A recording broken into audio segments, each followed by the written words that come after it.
ថ្ងៃនេះជាលើកដំបូងហើយនៃប្រវត្តិសាស្ត្រមនុស្សជាតិចំពោះការរីកចម្រើនខាងផ្នែកបច្ចេកវិទ្យាមិនធ្លាប់មានពីមុនមកយើងបានចាប់ផ្ដើមកំណត់អត្តសញ្ញាណភពមួយដែលគេហៅថា Goldilocks ទាំងនេះគឺជាភពដែលមានទំនាក់ទំនងជាមួយនឹងព្រះអាទិត្យរបស់វាស្រដៀងគ្នាដូចទៅនឹងភពផែនដីមានទំនាក់ទំនងជាមួយនឹងព្រះអាទិត្យយើងដែរប្រសិនបើភពមួយនៅឆ្ងាយពីព្រះអាទិត្យពេកវាក៏កាន់តែត្រជាក់តែប្រសិនបើវានៅជិតព្រះអាទិត្យពេកនោះវាក៏កាន់តែក្តៅប៉ុន្តែសម្រាប់ភពដូចទៅនឹងផែនដីយើងគឺវាមានរយៈចម្ងាយដ៏ត្រឹមត្រូវដែលមានសក្តានុពលល្អឥតខ្ចោះសម្រាប់ទ្រទ្រង់ជីវិតរៀងរាល់24ម៉ោងម្ដងស្ថានីយ៍របស់យើងនៅហាវ៉ៃនឹងបញ្ជូនសញ្ញាទៅ Landsat 7ដែលជាផ្កាយរណបគោចរយ៉ាងជ្រៅនៅក្នុងលំហដែលនឹងពង្រីកសញ្ញានិងបញ្ជូនទៅកាន់ភពមួយដែលជាភពគោលដៅរបស់យើងគឺភព Planet G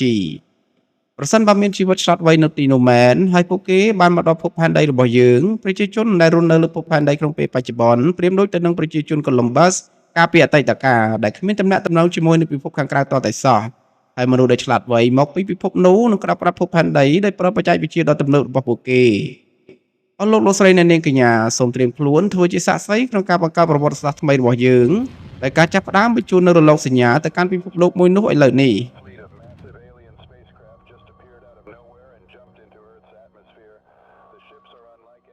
Panic is spreading across the globe in the wake of the arrival of alien spaceships. វាពិតជាសោកនាដកម្មមួយសម្រាប់ជីវិតនៅលើផែនដីក៏ព្រោះតែការស្រេកឃ្លានចង់ដឹងចង់លឺរបស់អ្នកវិទ្យាសាស្ត្រមួយក្រុម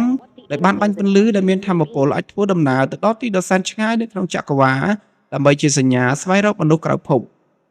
វាជាការព្រមានផងដែរពីអង្គការ NASA ចំពោះវិធីសាកល្បងដ៏មានគ្រោះថ្នាក់នេះ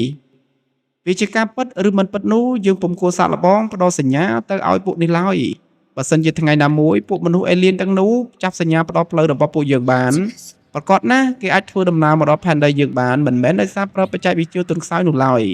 បើសិនជាពួកអេលៀននោះជាម៉ូអេលៀនចិត្តល្អនោះជាផលសំណាងរបស់យើងហើយយើងអាចរៀនសូត្រពីពួកគេបានប៉ុន្តែបើជួបជាមួយអបោអាក្រក់នោះវិញភពផែនដីនេះប្រកាសជាវិនិច្ឆ័យមិនខានដែលហេតុនេះហើយវិធីសាស្ត្រសាកល្បងដោយការបាញ់ពន្លឺជាសញ្ញាដល់មនុស្សក្រៅភពនេះវាត្រូវបានហាមឃាត់និងតឹងរឹងបំផុតចំពោះអ្នកវិទ្យាសាស្ត្រណាដែលព្យាយាមចង់យកវិធីនេះមកប្រើ